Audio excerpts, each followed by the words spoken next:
जय हिंद दोस्तों। 100 शब्द प्रति मिनट डिक्टेशन स्टार्ट। दिल्ली के नए उपराज्यपाल ने भ्रष्टाचार के मामले में यहाँ के कुछ अफसरों के खिलाफ जैसी कार्रवाई की है, उससे एक बार फिर यह जाहिर हुआ है कि राजनीतिक दलों की कथनी और करनी में कितनी बड़ी खाई हो सकती है।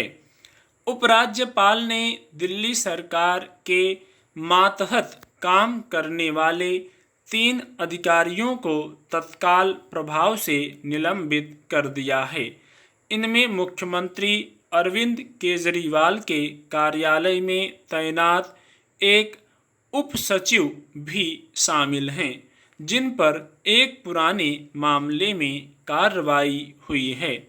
इन अधिकारियों पर ताज़ा कार्रवाई का आधार यह है कि निलंबित अधिकारियों ने संपत्ति की खरीद फरोख्त में गड़बड़ी की थी।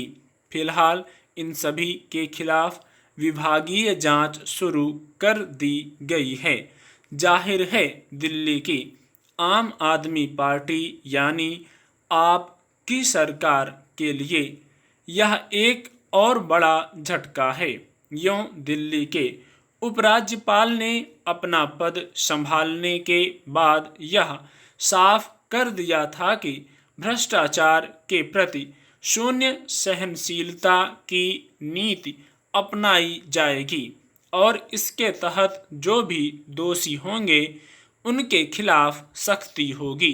ताज़ा कार्रवाई को उनके इसी रुख का नतीजा माना जा सकता है।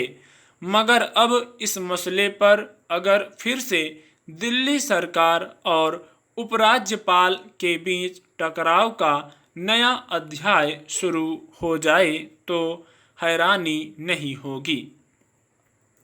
गौरतलब है कि दिल्ली सरकार के 2 मंत्री पहले ही अलग अलग मामलों में कानूनी कार्रवाई का सामना कर रहे हैं।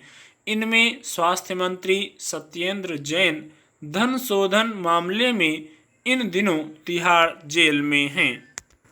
दूसरी ओर उप मुख्यमंत्री मनीष सिसोदिया पर असम के मुख्यमंत्री की पत्नी ने मानहानि का मुकदमा दर्ज किया है और इसमें 100 करोड़ रुपए हर्जाना मांगा है।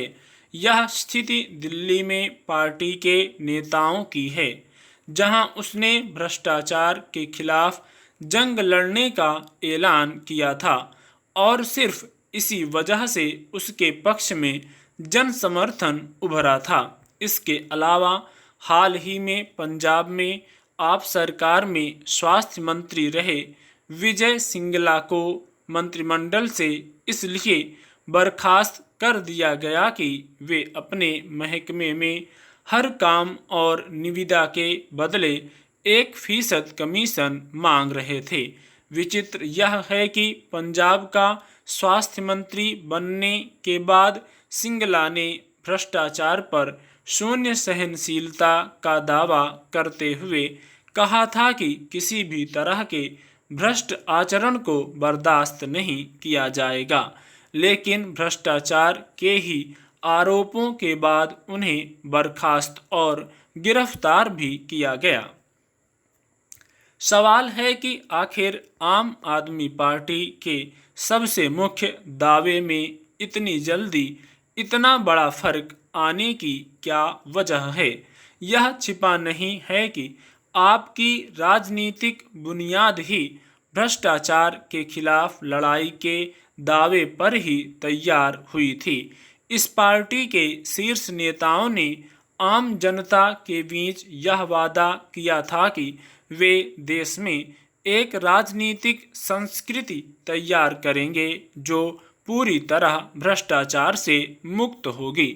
अरविंद केजरीवाल आज भी अक्सर यह दावा करते हैं कि उनकी पार्टी के शासनकाल में अमूमन सभी जगहों से भ्रष्टाचार खत्म हो गया है, लेकिन इस दावे के बरक्स हकीकत यह है कि खुद उनके कार्यालय में उच्च स्तर का कोई अधिकारी भी भ्रष्टाचार के आरोपों में कानून के कटघरे में है। स्टॉप।